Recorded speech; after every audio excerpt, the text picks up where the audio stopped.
The thunderous hoofbeats echoed through the silent Texas night as Jake Isaacs pushed his stallion harder, the animal's breath forming clouds in the chilly October air of 1875. Behind him lay the small ranch house where Olivia Winters sat vigil over her 3 fever-stricken children, their small faces flushed with a sickness that had already claimed too many lives in Llano County. The young widow's desperate plea still rang in his ears. "Please, Mr. Isaacs. They're all I have left in this world." Jake leaned lower over his horse's neck, the animal's muscles bunching beneath him as they galloped through the darkness. 20 miles to the doctor in Llano, and not a moment to spare. The Winters' children might not last till morning if the fever continued to climb. "Come on, Thunder," Jake urged, feeling the horse's sides heaving beneath his legs. "Those children are counting on us." The stallion seemed to understand, finding new reserves of strength as they raced across the moonlit plains. Jake had been riding fence on the Double Star Ranch when he'd spotted smoke from the Winters place. He'd only stopped to check on the young widow as a neighborly courtesy. He hadn't expected to find her in such desperate straits. 3 small children, William, age 7, Emma, 5, and little James. Barely 3, all burning with fever, their mother sleepless for 2 days straight. Jake had recognized the telltale signs of the mountain fever that had been sweeping through the county. Without medicine, those children wouldn't see another sunset, so he'd mounted up without hesitation, promising the exhausted widow he'd return with the doctor before dawn or die trying. Looking at the stars now, he reckoned it was past midnight. The temperature had dropped dangerously, and his thin work shirt offered little protection against the autumn chill. But the cold was nothing compared to the urgency that drove him forward. Jake was no stranger to loss. He'd buried his own wife and infant daughter 5 years earlier during a harsh winter in Kansas, before making his way to Texas. He wouldn't let another family be torn apart if he could help it. The trail narrowed as it descended into a rocky ravine. Jake slowed Thunder slightly, not wanting to risk a fall in the darkness. The horse's hooves slipped on loose shale, sending small stones cascading down the slope. "Easy, boy," Jake murmured, guiding the animal carefully. "Steady now." As they reached the bottom of the ravine, Jake spotted the glimmer of water ahead, Cypress Creek, swollen from recent rains. He hesitated briefly. The usual crossing would be dangerous in the dark with the water running high, but there was no time for caution. Those children were slipping away with each passing minute. Jake urged Thunder forward, the stallion plunging bravely into the rushing water. The creek was deeper than Jake had anticipated, the current tugging powerfully at Thunder's legs. Halfway across, the horse lost its footing, and for a heart-stopping moment, both rider and mount were swept downstream. Jake clung desperately to the saddle as Thunder fought to regain his balance, powerful legs thrashing against the current. With a tremendous effort, the stallion found purchase on the creek bed and lunged toward the opposite bank. They emerged dripping and shivering, but alive. "Good boy," Jake gasped, patting Thunder's neck as the horse stood trembling beneath him. "You're the finest horse in Texas." There was no time to rest. Jake urged Thunder back into a gallop, ignoring his own soaked clothes now stiffening in the cold. Ahead, the land opened up into rolling prairie, the route to Llano clear under the star-filled sky. Jake's mind drifted to Olivia Winters as he rode. He'd seen her in town occasionally over the past year, since she'd lost her husband to a cattle rustler's bullet. She always had her children in tow, their faces scrubbed clean despite their modest circumstances. She kept to herself mostly, taking in laundry and sewing to support her small family. Jake admired her quiet dignity in the face of hardship. Some widows fled back east to family, unable to face the brutal realities of frontier life alone. Others remarried quickly for security. But Olivia had shouldered her burden with a stoic grace that impressed even the hardened ranchers of Llano County. The thought of those 3 children fighting for their lives spurred Jake to push Thunder even harder. The moon had begun its descent toward the western horizon when he finally spotted the scattered lights of Llano in the distance. The small town was silent as Jake thundered down its main street, mud splashing beneath Thunder's hooves. He reined in sharply before a whitewashed building with a small sign, Dr. Franklin Harrison, physician. Jake practically fell from the saddle, his legs numb from the long ride. He pounded on the door with an urgency born of desperation. "Doc Harrison, wake up. Emergency." Lights appeared in an upstairs window, and moments later, the door swung open to reveal a disheveled older man in nightclothes, a lamp held high. "Isaacs, what in tarnation? It's the Winters children, Doc, all three down with mountain fever. Bad. The widow's been caring for them alone for 2 days. They need help right away." The doctor's expression changed immediately from irritation to grave concern. "Mountain fever, you say? How high is it running?" "High enough that I'm not sure they'll last till morning without help." "The youngest was barely conscious when I left." Dr. Harrison nodded grimly. "Give me 5 minutes to gather my supplies. We'll need to move fast." While the doctor prepared, Jake led Thunder to the water trough, letting the exhausted animal drink. "You've earned your rest, boy, but we've got 20 miles to ride back. Those children are counting on us." The stallion tossed his head as if understanding the urgency of their mission. Jake glanced at the eastern horizon, where the faintest lightening of the sky hinted at the approaching dawn. They'd been riding most of the night. Dr. Harrison emerged from his house with a leather medical bag and saddlebags filled with supplies. At 65, the physician was no longer young, but he moved with the efficiency of a man accustomed to emergencies. "I've got quinine and willow bark extract," he said, mounting his sturdy bay mare. "And fresh cloths for cold compresses. If we're lucky, we can break the fever before it does permanent harm." Jake nodded, swinging back into Thunder's saddle despite his exhaustion. "Let's ride, Doc." "We've got no time to lose." The return journey was a race against the rising sun. Jake could feel Thunder's fatigue in the horse's labored breathing, but the stallion never faltered. Dr. Harrison's mare kept pace admirably, though the older man was clearly feeling the strain of the hard ride. They forded Cypress Creek at a safer crossing 0.5 miles upstream, adding precious time to their journey, but avoiding the dangerous waters that had nearly claimed Jake earlier. The sun was breaking over the eastern hills when they finally spotted the Winters homestead, a modest 2-room cabin with a small barn and corral. Smoke rose from the chimney, a sign that Olivia was still awake, still fighting for her children. Jake dismounted before Thunder had fully stopped, his legs buckling briefly beneath him after the long ride. Dr. Harrison climbed more carefully from his mare, medical bag in hand. The cabin door flew open as they approached, revealing Olivia Winters. Her auburn hair hung loose around her shoulders, her green eyes hollowed by exhaustion and fear. But at the sight of Jake and the doctor, hope flickered across her face. "You came," she whispered, her voice breaking. "Thank God you came. How are they, doctor?" Harrison asked, already moving toward the door. Olivia's face crumpled. "William seemed a bit better at midnight, but he's worse again. Emma hasn't opened her eyes since sunset yesterday. And little James." Her voice faltered. "He's burning up, doctor." "I've been bathing them with cool water, but it doesn't seem to help."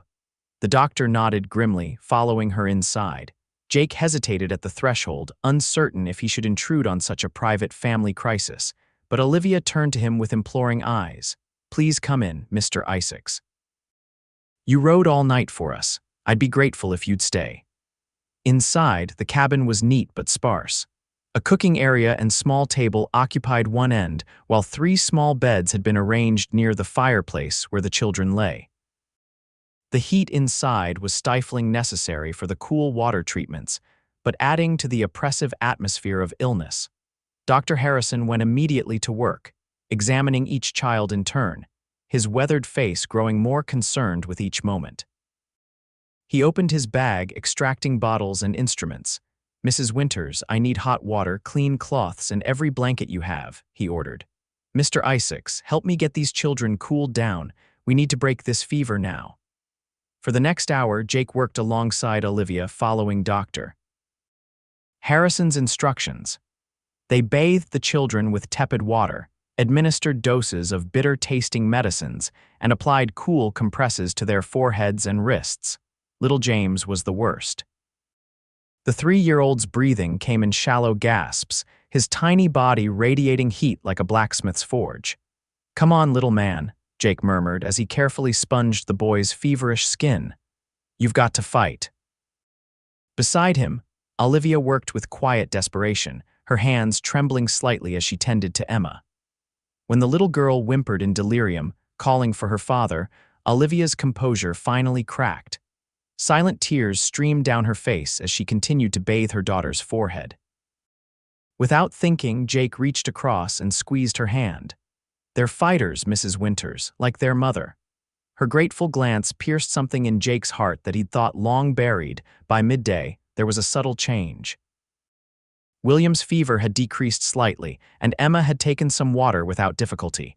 But James remained critically ill, his small chest rising and falling with alarming rapidity. "We need to get more fluids into him," Dr. Harrison muttered, mixing another solution. "Mrs. Winters, try to get him to take a few drops of this broth every few minutes. Mr. Isaacs, I need a word outside." Jake followed the doctor onto the small porch, dread pooling in his stomach at the physician's grave expression. "The little one may not make it," Harrison said bluntly once they were out of Olivia's earshot. "The older two have a fighting chance if the fever breaks by nightfall, but the boy—" He shook his head. "His heart is racing too fast. I've seen this before with mountain fever. Sometimes the youngest just don't have the strength to fight it off." Jake stared at the distant hills, his jaw clenched. "What can we do?" "Keep doing what we're doing. Cool compresses, fluids, the medicines I've left. I need to get back to town, there are other patients waiting." "But someone needs to stay with Mrs. Winters. She's been up for days, and she'll collapse soon if she doesn't rest." "I'll stay," Jake said without hesitation. "The ranch can spare me for a day or two." Dr. Harrison studied him with knowing eyes. "Mrs. Winters is a proud woman. She may not accept help easily." "She doesn't have a choice," Jake replied firmly. "Those children need her at full strength." After giving final instructions, Dr. Harrison mounted his mare for the ride back to Lano, promising to return the following day if possible. Jake watched him go, then turned back to the cabin, squaring his shoulders for the difficult hours ahead. Inside, he found Olivia cradling little James, singing softly as she tried to coax him to take a few drops of broth. The boy's face was flushed scarlet, his breathing ragged. "Mrs. Winters," Jake said gently, "Dr. Harrison has left me here to help. You need to rest while I watch over them." She looked up, shadows deep beneath her eyes. "I can't leave them, Mr. Isaacs. You won't be. I'll wake you if there's any change, but you're no good to them if you collapse." He moved closer, his voice softening. "Please, let me help." For a moment, he thought she would refuse.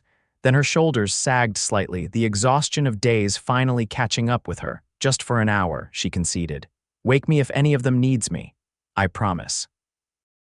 She reluctantly surrendered James to Jake's arms, showing him how to hold the boy to ease his labored breathing. Then she moved to a rocking chair in the corner, where she intended to rest while still keeping watch. But within minutes, exhaustion claimed her, and she slipped into deep sleep. Jake settled into the rhythm of caring for the sick children, moving between them with cool compresses, spoonfuls of medicine, and whispered encouragements. He'd never had much experience with children. His own daughter had lived barely 3 months, but he found that gentle hands and a calm voice seemed to soothe them even in their fever dreams. As afternoon faded toward evening, William's fever broke at last. The 7-year-old's eyes opened, clear and aware for the first time in days. "Where's Mama?" the boy whispered, his voice raspy. "She's resting right over there," Jake replied softly, nodding toward the sleeping Olivia. "She's been taking care of you and your brother and sister for days without sleep." William's gaze moved to his siblings. "Are Emma and James going to die like Pa did?" The direct question from the young boy caught Jake off guard. "No," he said firmly, though doctor. Harrison's warning about little James echoed in his mind. "You're all going to get better. Your mama and I are making sure of that." The boy seemed to accept this, his eyes drifting closed again, but this time in natural sleep rather than feverish unconsciousness. Jake felt a surge of hope. Emma improved steadily through the evening. By sunset, her fever had diminished significantly, and she had taken several sips of the broth Jake offered. But James remained critically ill, his tiny body battling against an enemy too powerful for his limited strength. As night fell, Jake lit the oil lamps and stoked the fire, maintaining the warm environment needed for the sick children while continuing the cooling treatments. Olivia slept on in the rocking chair, her body's demands for rest overriding even her maternal instincts. Near midnight, little James took a turn for the worse. His breathing became more labored, and his pulse fluttered weakly beneath Jake's fingertips. Alarmed, Jake picked up the toddler, cradling him against his chest as he paced the small cabin. "Don't you give up, James Winters," he whispered fiercely to the boy. "Your mama needs you. Your brother and sister need you." Something in his voice must have penetrated the child's delirium, for James's eyes fluttered open briefly, cloudy with fever but seeking the source of the voice. "That's right, little man," Jake encouraged. "You fight. You're a Texan and Texans don't quit." For the next hour, Jake walked with James, talking softly, bathing the boy's forehead, and carefully administering the medicines Dr. Harrison had left. Gradually, imperceptibly at first, the child's breathing eased slightly. By the time the moon reached its zenith, James had fallen into a quieter sleep, his forehead marginally cooler to the touch. Jake placed him carefully back in his bed, then checked on the other children. Both were sleeping peacefully, their fevers subsided. Only then did he allow himself to sink into a chair by the fire, bone-weary exhaustion washing over him. He must have dozed, for he startled awake to find Olivia kneeling beside him, her face etched with concern. "Mr. Isaacs," she whispered. "You should have woken me." Jake straightened, immediately alert. "The children are sleeping naturally," she finished, a tremulous smile breaking across her face. "Their fevers have broken, all of them, even little James." Relief flooded through Jake. "Thank God," he breathed. "No," Olivia said, her eyes shining with unshed tears. "Thank you, Mr. Isaacs. You rode through the night to bring the doctor. You stayed to help when you didn't have to." Her voice broke. "I can never repay you for saving my children." "There's nothing to repay, Mrs. Winters," Jake replied softly. "Anyone would have done the same." "But they didn't," she said simply. "You did." A moment of silence stretched between them, filled with something neither was ready to name. Then Olivia rose, practical matters asserting themselves. "You must be starving. Let me make you something to eat." Despite Jake's protests that she should continue resting, Olivia insisted on preparing a simple meal of cornbread and beans. They ate quietly at the small table, taking turns checking on the sleeping children. "Tell me about yourself, Mr. Isaacs," Olivia said as they finished their meal. "I realize I know very little about the man who saved my family." Jake shifted uncomfortably. "Not much to tell, madam. I'm just a ranch hand at the Double Star. How long have you been in Llano County?" "About 3 years now. Came down from Kansas after." He hesitated, old pain surfacing, "After my wife and daughter died." Olivia's expression softened with understanding. "I'm sorry, I didn't know." "It was a long time ago," Jake said, though the wound still felt fresh some days. "Melissa took sick during a blizzard, our daughter too. By the time I could get through the snow to the nearest town, it was too late." "Is that why you rode so hard for us?" Olivia asked softly. "Because you couldn't save them?" Jake looked up, surprised by her perception. "Maybe. I just couldn't stand by and watch more children slip away when there was something I could do." Olivia reached across the table and took his hand. Her fingers were small but strong against his calloused palm. "My husband would have thanked you. Robert always said a man's worth was measured by how he treated those who couldn't help themselves." "He sounds like a good man." "He was," she said simply. "We had 8 good years together before the rustlers came. Not enough, but more than some get." She withdrew her hand, a trace of her usual reserve returning. "You should get some rest, Mr. Isaacs. You can take Robert's old bedroll by the fire." Jake nodded, recognizing her need to maintain proper boundaries. "Just for a few hours. I should get back to the ranch by morning. Mr. Thornton will be wondering where I've gotten to." He settled on the bedroll, while Olivia checked the children once more before retiring to her own small bedroom. Despite his exhaustion, Jake found sleep elusive, his mind filled with images of Olivia Winters's green eyes and the feel of her hand in his. He must have slept eventually, for he awoke to sunlight streaming through the cabin windows and the sound of children's voices. For a moment he was disoriented, then memory returned in a rush. He sat up to find William and Emma sitting up in their beds, pale but alert, while Olivia fed little James spoonfuls of broth at the table. "Good morning, Mr. Isaacs," William called, his voice stronger than the previous day. "Good morning," Jake replied, hastily getting to his feet. "You're looking better today." "Mama says you brought the doctor to help us," Emma said shyly. "Thank you." Before Jake could respond, there was a knock at the door. Olivia rose to answer it, revealing Samuel Thornton, owner of the Double Star Ranch, standing on the porch. "Morning, Mrs. Winters," the rancher said, tipping his hat. "I'm looking for my missing hand.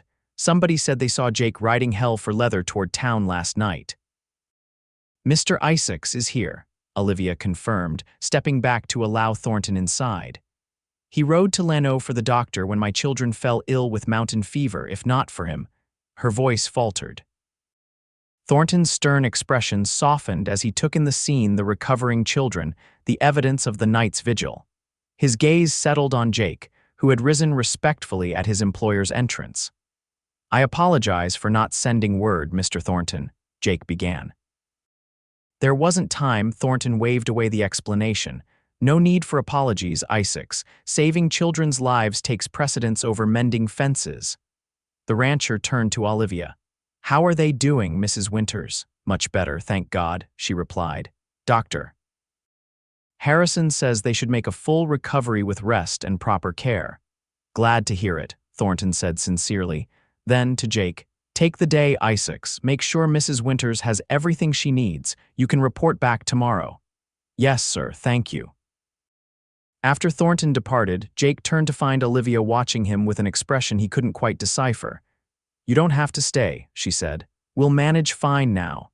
"I'd like to stay," Jake replied simply, "if you'll have me." A faint blush colored her cheeks. "We would welcome the company, Mr. Isaacs." The day passed in a gentle rhythm of caring for the recovering children. Jake repaired a loose shutter, split firewood for the coming days, and helped Olivia prepare meals. The children, gaining strength by the hour, peppered him with questions about the Double Star Ranch and his midnight ride to town. By evening, William was well enough to sit at the table for a proper supper, and Emma had regained her appetite. Even little James was improving steadily, his fever completely gone, though he remained weaker than his siblings. As twilight fell, Jake reluctantly prepared to depart. He had stayed far longer than necessary, and propriety demanded that he not impose on the widow's hospitality further. "I'll stop by tomorrow to check on you all, if that's all right," he said as Olivia walked him to his horse. "We would like that," she replied softly. Then, with uncharacteristic impulsiveness, she added, "The children have grown quite fond of you already."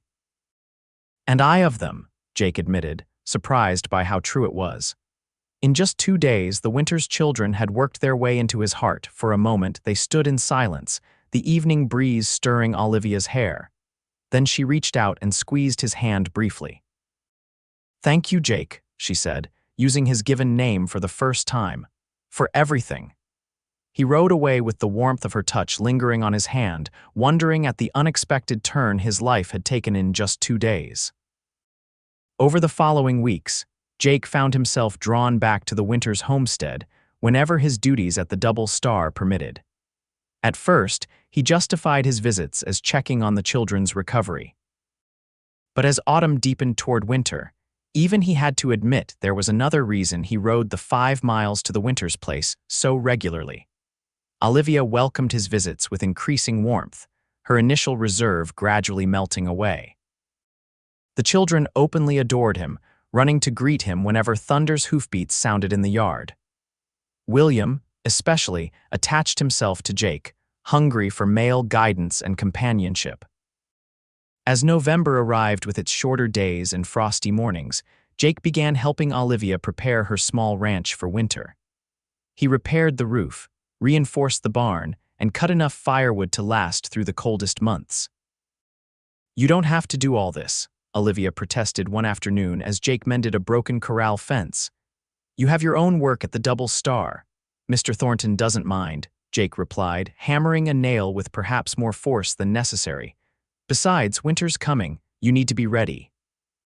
What he didn't say was that the thought of Olivia and the children facing the harsh Texas winter alone troubled him deeply. Robert Winters had been gone over a year, but the challenges his absence created for his family were ongoing.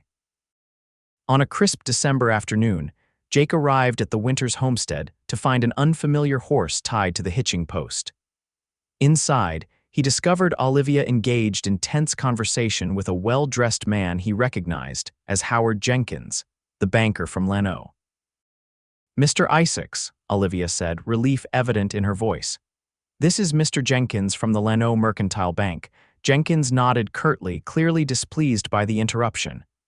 "Mrs. Winters and I were discussing her mortgage," he said. "Private business. Jake can stay," Olivia said firmly. "He's a friend of the family." Jenkins's eyebrows rose slightly, but he continued. "As I was saying, Mrs. Winters, the terms of your loan require quarterly payments. You've missed the last two. Unless you can pay the $60 in arrears by the end of the month, I'm afraid the bank will have to foreclose." Jake saw the color drain from Olivia's face, though she maintained her composure admirably. "Mr. Jenkins, as I explained, this autumn has been difficult. The children were ill and I lost time from my sewing work.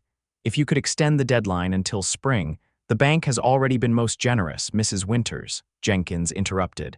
"Your husband's death was unfortunate, but business is business.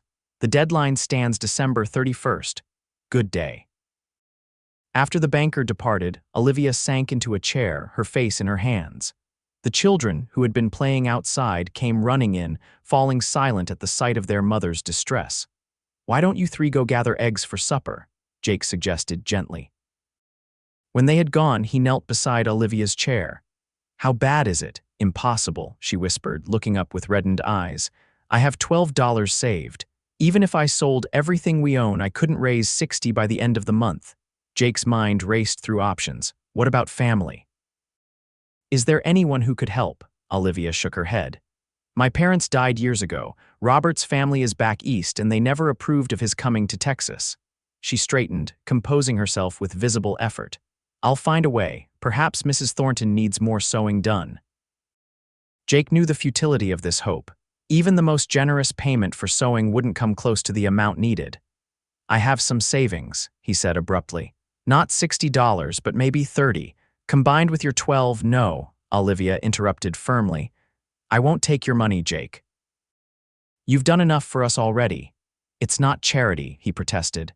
It's not right," she insisted. "You work hard for your wages. I won't take them from you." Jake wanted to argue further, but the children returned with eggs, and Olivia clearly considered the matter closed. He left that evening troubled, his mind working furiously on a solution to the Winters family's predicament. The next morning, he approached Samuel Thornton in the ranch office, hat in hand. "I need an advance on my wages, sir," he said without preamble. $50 if possible." Thornton looked up sharply from his ledgers. "That's more than 2 months' pay, Isaacs. May I ask why?" Jake hesitated only briefly before explaining the situation. Thornton listened without interruption, his weathered face thoughtful. "So Mrs. Winters refused your direct help," he summarized when Jake finished, "but you're determined to provide it anyway." "Yes, sir. Those children can't lose their home in winter." Thornton leaned back in his chair, studying Jake with keen eyes. "You've grown quite fond of the Winters family, it seems." Jake flushed but met his employer's gaze steadily. "Yes, sir, I have." After a moment, Thornton nodded. "Very well, I'll advance you the $50. As Jake began to thank him, Thornton held up a hand. "On one condition, you tell Mrs. Winters the truth, no schemes or deceptions. That woman has had enough hardship without adding confusion about your intentions." "My intentions?" A rare smile crossed Thornton's face. "Don't play dumb, Isaacs. It doesn't suit you. Everyone from here to Lano can see which way the wind is blowing between you and the widow Winters. Question is, have you admitted it to yourself yet?" Jake rode to the Winters homestead that afternoon, Thornton's words echoing in his mind. The $50 in his pocket felt both like a solution and a complication. How could he offer Olivia the money without wounding her pride or creating obligations she wasn't ready to accept? He found her hanging laundry in the yard, her breath clouding in the December air. The children were nowhere to be seen at school in Lanneau, she explained, having recovered enough from their illness to resume their education. We need to talk, Jake said without preamble, Olivia's hand stilled on the wet sheet she was hanging. That sounds serious. It is. He took a deep breath. I've got $50 for your mortgage payment. Her expression closed immediately. Jake, I told you it's an advance on my wages, he interrupted. From Mr. Thornton, combined with your savings, it's enough to meet the payment. And why would Mr. Thornton advance you $50 for my mortgage? She asked, suspicion evident in her tone. Because I asked him to. Jake stepped closer, his voice softening. Olivia, I can't stand by and watch you and the children lose your home, not when I can help. And how am I supposed to repay this? Advance. Her green eyes flashed with a mixture of gratitude and apprehension. This was the moment Thornton had warned him about the time for truth. Jake removed his hat, turning it nervously in his hands. You don't repay it, he said quietly. Not in money anyway. Olivia froze, her expression guarded. I don't understand. I'm not explaining this well. Jake ran a hand through his hair in frustration. Olivia, these past weeks with you and the children, they've meant something to me, more than I expected. More than I thought possible after losing Melissa and the baby. Comprehension dawned in Olivia's eyes, followed by a complex mix of emotions: surprise, uncertainty, and something warmer that gave Jake courage to continue. I'm not offering charity, he said earnestly. I'm offering myself. If you'll have me, not right away, he added hastily. I know it's too soon and there's the children to consider, but maybe in time. Jake, Olivia interrupted softly. She stepped closer, her laundry forgotten. Are you proposing to court me? Put so plainly, the question made Jake's confidence waver. I reckon I am, he admitted, though I'm making a mess of it. A smile, the first genuine smile he'd seen from her, curved Olivia's lips. Actually, I think you're doing just fine. She reached for his hand, her small fingers twining with his larger ones. The children adore you, and she hesitated, a blush coloring her cheeks. I've grown quite fond of you too, hope bloomed in Jake's chest. Fond enough to let me help with the mortgage, as a friend if nothing else. She studied him for a long moment, then nodded slowly. As a friend, for the children's sake. Her grip on his hand tightened. But Jake, this courtship, it has to be slow. The children have already lost one father. I won't risk their hearts again unless I'm certain. I understand, Jake said solemnly. I'll earn your trust, Olivia, all of you. The winter passed in a dance of cautious steps forward. Jake continued his regular visits to the Winters homestead, gradually becoming a fixed presence in their lives. He helped with chores, taught William to ride, and brought small gifts when he could afford them: a ribbon for Emma's hair, a wooden toy for James, a book of poetry Olivia had mentioned admiring. The children welcomed him with increasing enthusiasm, especially William, who shadowed Jake whenever possible, soaking up masculine attention and guidance like parched earth in rain. Olivia's reserve melted slowly but steadily. By February, she greeted Jake with warm smiles and lingering glances that set his heart racing. They talked long into the evening after the children were asleep, sharing stories of their pasts and cautious hopes for the future. One clear, cold night in late February, as Jake prepared to ride back to the Double Star, Olivia walked him to his horse as usual. But this time, she stopped him with a hand on his arm. It's William's birthday next week, she said. He's asking if you'll come for supper to celebrate. Of course, Jake replied, pleased by the invitation. I wouldn't miss it. Olivia hesitated, then added softly, he told me yesterday that he wishes you were his pa. The simple statement struck Jake like a physical blow, both wonderful and terrifying in its implications. What did you tell him? That life is unpredictable, she said, her eyes searching his face. That we can't replace what we've lost, but sometimes we find new joy where we least expect it. Jake's heart hammered in his chest. Slowly, giving her every chance to step away, he leaned down and kissed her. Her lips were soft beneath his, hesitant at first, then responding with a warmth that sent heat coursing through his veins. When they parted, Olivia's cheeks were flushed, her eyes bright in the moonlight. That was worth waiting for, she whispered. Jake smiled, touching her cheek gently. There's no rush, Olivia. We have time. But time proved less generous than they had hoped. March brought unseasonable rains that swelled Cypress Creek beyond its banks, flooding lower pastures and making travel between ranches difficult. Jake was kept busy at the Double Star, helping to move cattle to higher ground and repair storm damage. When he finally managed to visit the Winters homestead, after 10 days' absence, he found Olivia pale with worry, little James again feverish in his bed. "Not mountain fever this time," she assured Jake quickly, seeing his alarm. "Just a chest cold, the doctor says, but after last time." "You're right to be concerned," Jake agreed, moving to the child's bedside. James looked smaller somehow, his cheeks flushed but the rest of his face pale. "Has Dr. Harrison been out?" Olivia nodded. "Yesterday, he left medicine and said to keep James warm and give him plenty of fluids." Her voice broke slightly. "But he's not improving, Jake. If anything, he seems weaker today." Jake spent the night at the Winters home, helping Olivia care for James while William and Emma slept fitfully, worried about their little brother. By morning, James's breathing had become more labored, a rattling sound accompanying each inhalation. "I'm going for the doctor," Jake decided, seeing the fear in Olivia's eyes. "This isn't right." The journey to Llano was made difficult by flooded creek crossings and mud-slick trails, but Jake pushed Thunder as hard as he dared. He found Dr. Harrison at his office, fortunately between patients. "Sounds like pneumonia," the doctor said grimly after hearing Jake's description. "Common complication after fever illnesses. The boy's lungs were weakened by his previous sickness." "Will he recover?" Jake asked, dreading the answer. Harrison's weathered face was grave. "Depends on how strong he is. Children can bounce back from amazing things, but pneumonia's a killer, especially in the young and old." He gathered his medical bag. "Let's not waste time." They rode hard back to the Winters place, finding Olivia at James's bedside, her face drawn with exhaustion and fear. William and Emma huddled together at the table, unusually quiet. Dr. Harrison's examination confirmed his suspicion. Pneumonia had settled in James's lungs. "We need to clear the fluid," he explained to Olivia. "I'll prepare a mustard plaster for his chest. Keep him propped up to help his breathing." Jake took William and Emma outside while the doctor worked, trying to distract them with stories of life on the trail. But the children were preoccupied with their brother's illness, their young faces solemn.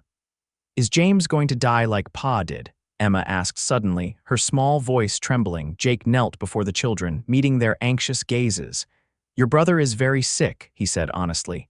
"But Doctor Harrison is helping him and your mama is taking good care of him, and I'm here too. We're all fighting for James." William's chin quivered slightly. "But what if he dies anyway, like when Pa tried to fight the bad men?" The question pierced Jake's heart. These children had already endured the loss of their father. The prospect of losing their brother as well was almost unthinkable. "Then we'll hold each other up," Jake said gently. "That's what family does when times get hard, but I have faith that James is going to pull through. He's a Winters, and Winters are strong." Emma slipped her small hand into Jake's. "Are you family now, Mr. Jake?" The innocent question caught Jake off guard. "Well, I want you to be," William declared with childish directness. "Then you could stay all the time and help Mama.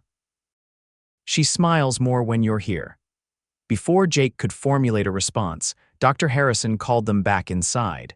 The physician had done what he could, applied the mustard plaster, administered medicine, and instructed Olivia on continued care. "The next 24 hours will tell," he told Jake quietly as he prepared to leave. "Keep him warm, give him the medicine every 4 hours, and try to get fluids into him whenever he's awake. And if he takes a turn for the worse." Jake asked, keeping his voice low so the children wouldn't overhear. Harrison's expression was somber. "Send for me immediately. But understand, Mr. Isaacs, there are some battles medicine can't win." After the doctor departed, Jake found Olivia in the bedroom she shared with James, the boy propped against pillows to ease his breathing. Her face was a mask of determination underlaid with bone-deep fear. "You should rest," Jake suggested gently. "I'll watch him for a while." Olivia shook her head. "I can't leave him." "Then at least let me bring you something to eat. You need your strength." She acquiesced to this, though she barely touched the food Jake prepared. As evening approached, William and Emma were put to bed in the main room. both protesting that they wanted to stay awake to help care for their brother. Through the long night, Jake and Olivia took turns applying cool cloths to James's forehead when fever spiked and administering the bitter medicine Dr. Harrison had left. The boy drifted in and out of consciousness, sometimes recognizing them, other times lost in feverish dreams. Near dawn, James's breathing suddenly worsened, becoming shallow and rapid. Olivia, who had finally succumbed to exhaustion and dozed in a chair, woke at Jake's touch on her shoulder. "Something's wrong," he whispered, nodding toward James. The boy's lips had taken on a bluish tinge, his small chest heaving with the effort to draw breath. Olivia was instantly alert, fear sharpening her movements as she leaned over her son. "James, James, can you hear me? It's Mama." The child's eyelids fluttered but didn't open. His breathing grew more labored, each inhalation a desperate struggle. "I need to get the doctor," Jake said, moving toward the door.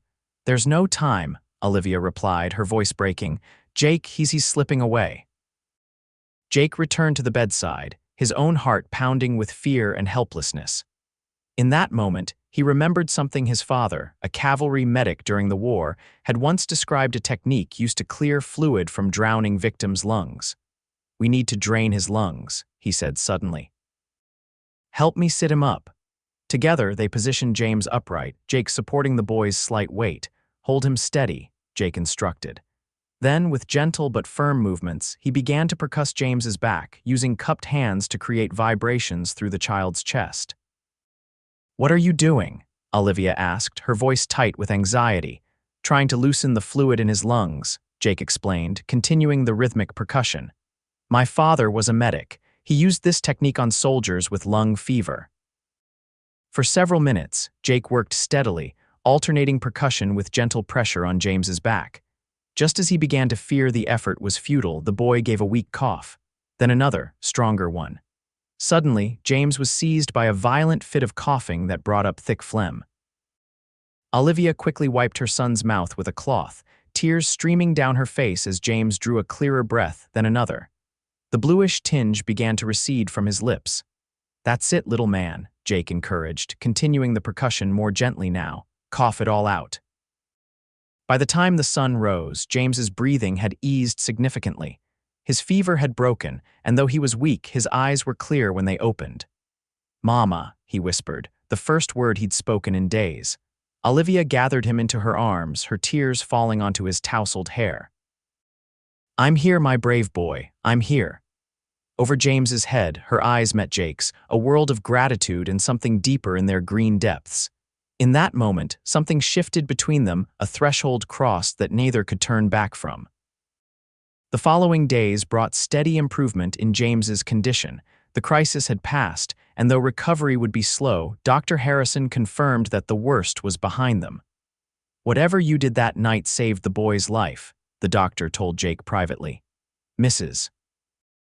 Winters says you remembered a technique your father used." Jake nodded, uncomfortable with the praise. "I just did what anyone would have done." "No," Harrison said firmly. "Not anyone would have known what to do or had the presence of mind to try it. That family is fortunate to have you, Isaacs." As April brought warming days and wildflowers to the Texas hills, the Winters family flourished. James regained his strength, soon running and playing as though he had never been ill. William and Emma thrived in school, bringing home proudly completed lessons to show both their mother and Jake. And Olivia blossomed like the bluebonnets that carpeted the pastures. The constant worry that had lined her face began to ease, replaced by a quiet joy that transformed her beauty from something fragile to something radiant. Jake found himself riding to the Winters homestead almost daily now, his duties at the Double Star arranged to allow these visits. Samuel Thornton, observing the situation with knowing eyes, had reduced Jake's responsibilities without reducing his pay, an unspoken blessing that Jake deeply appreciated. On a perfect spring evening, with the children playing in the yard and dinner cooking on the stove, Jake and Olivia walked along Cypress Creek. The water had returned to its normal level, flowing clear and cool between grassy banks. "I spoke with William's teacher yesterday," Olivia said as they strolled. She says he's doing much better in his studies, more focused, more confident. She glanced at Jake. She thinks having a man's influence again has been good for him. Jake nodded, pleased by this news but uncertain how to respond. He and Olivia had yet to define exactly what was growing between them, though their feelings were increasingly obvious to everyone around them. "The children talk about you constantly when you're not here," Olivia continued, a hint of nervousness in her voice. "James asks every morning if Mr. Jake is coming today. Emma saves stories from school to tell you, and William—" She hesitated. "William told me yesterday that he prays every night for you to be his new pa." Jake stopped walking, turning to face her. "And how do you feel about that prayer, Olivia?" Her cheeks flushed, but she met his gaze steadily. "I think God sometimes answers prayers in unexpected ways. A year ago, I thought my heart died with Robert. I couldn't imagine ever feeling this way again." She took a deep breath. "But then you rode through the night for my children. You stood by us through illness and hardship. You brought laughter back into our home." Jake took her hands in his heart hammering against his ribs. "I love you, Olivia Winters. You and those 3 amazing children. I know I can never replace Robert, and I wouldn't try to. But if you'll have me, I want to build a new life with you." Tears shimmered in Olivia's eyes, but her smile was radiant. "We would like that very much, Jake Isaacs, all of us." He drew her into his arms then, kissing her with all the love and promise he held in his heart. When they parted, both breathless, the setting sun gilded her auburn hair with fire. "There's something else," Jake said, suddenly remembering. "Mr. Thornton offered me the foreman position at Double Star. It comes with the old Sullivan place, that small ranch house about 2 miles west of the main property. It's not fancy, but it's twice the size of your cabin with good grazing land and a proper barn." Olivia's eyes widened. "Jake, that's wonderful. When would you start?" "That depends on you," he replied softly. "Because I won't take it unless you and the children come with me, as my family." Understanding dawned in her expression. "Are you proposing marriage, Jake Isaacs?" "I am," he confirmed, smiling at her directness. "Though I don't have a ring yet, I wanted to be sure of your feelings first." "My feelings?" Olivia laughed, a sound of pure joy. "Jake, I love you. The children love you. We've just been waiting for you to make it official." Their wedding took place in early June, when the Texas heat had not yet reached its full intensity and wildflowers still dotted the hillsides. The ceremony was held in the small church in Llano, with Samuel and Margaret Thornton standing as witnesses. William proudly carried the rings, Emma scattered wildflower petals, and James, fully recovered from his illness, held his mother's bouquet during the vows. As Olivia and Jake exchanged promises before God and community, Jake marveled at the twisting path that had led him to this moment. 5 years earlier, he had buried his first wife and infant daughter, believing his chance at happiness had been forever extinguished. Now he stood beside a woman whose courage and grace had rekindled his faith in love, with 3 children who had claimed his heart as surely as if they were his own flesh and blood. "I now pronounce you husband and wife," the minister declared. "You may kiss your bride." As Jake kissed Olivia amid cheers and applause, William's voice rose above the others. "Does this mean we call you Pa now?" Laughter rippled through the church, but Jake's eyes were serious as he knelt before the children. "If you want to," he said gently, "but only when you're ready. Your father will always be your father, and I would never try to take his place in your hearts." William considered this solemnly, then nodded. "I think I'm ready. Pa would want us to be happy." "He would," Olivia agreed, her eyes bright with unshed tears, "more than anything." The Isaacs family settled into the former Sullivan place, which Jake and neighbors from surrounding ranches had spent weeks preparing.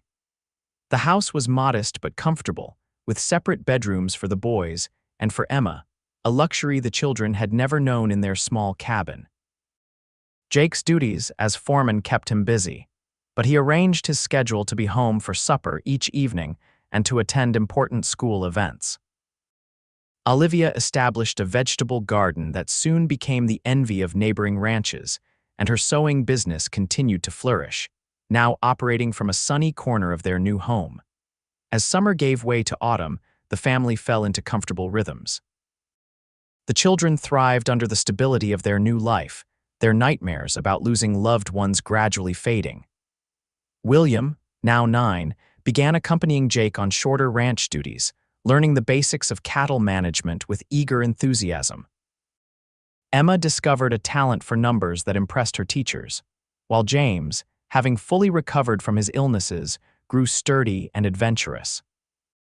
On crisp October evenings, the family often sat on the porch after supper, Jake telling stories of cattle drives or Olivia teaching the children songs from her childhood. It was during one such peaceful twilight that Olivia leaned close to Jake, whispering news that sent joy surging through his heart. "We're going to have a baby," she told him, her eyes shining. "In the spring." The children, once informed of their impending sibling, reacted with varying degrees of excitement and curiosity. William immediately hoped for a brother to even things up, while Emma declared that a sister would be preferable because boys are too noisy. James, at 5, was primarily concerned with whether the baby would take his place as the youngest. "You'll always be special, little man," Jake assured him.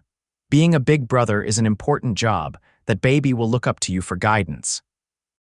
This responsibility seemed to please James, who began practicing his big brother skills by being unusually helpful around the house. As Olivia's pregnancy progressed, the wider community embraced the growing Isaacs family. Margaret Thornton organized a quilting bee, where ranch wives and town women gathered to create a baby quilt while sharing advice and encouragement with Olivia. Dr. Harrison visited regularly to monitor mother and child, pronouncing both healthy and strong. The winter of 1876-77 proved milder than the previous year, for which Jake was profoundly grateful. The memory of that desperate midnight ride for the doctor remained vivid in his mind, a reminder of how quickly circumstances could change. He found himself checking on the children each night before bed, listening to their breathing and saying silent prayers of thanks for their continued health and happiness. Olivia noticed this ritual and understood its source without explanation. One night she joined him as he stood watching the children sleep. "They're safe, Jake," she whispered, slipping her hand into his. "We all are." He drew her close, his hand resting protectively over the swell of their unborn child. "I know. Sometimes I just need to remind myself how blessed we are." On a bright April morning, with spring turning the Texas hills green once more, Olivia went into labor. Jake sent William riding to the Double Star to fetch Mrs. Thornton, who had offered to help when the time came, while Emma was tasked with keeping James occupied in the garden. Dr. Harrison arrived promptly, his calm presence reassuring as Olivia's labor intensified. Jake paced outside the bedroom door, memories of Melissa's difficult childbirth threatening to overwhelm him despite his attempts to remain positive.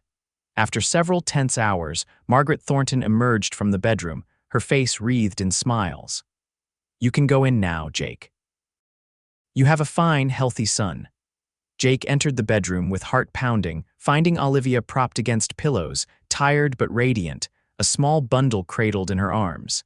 She looked up as he approached, her smile containing all the joy in the world. "Meet your son," she said softly, tilting the bundle so Jake could see the tiny face within. Samuel Robert Isaacs. Emotion choked Jake's throat as he gazed at his son, red-faced and wrinkled, with a shock of dark hair like his own.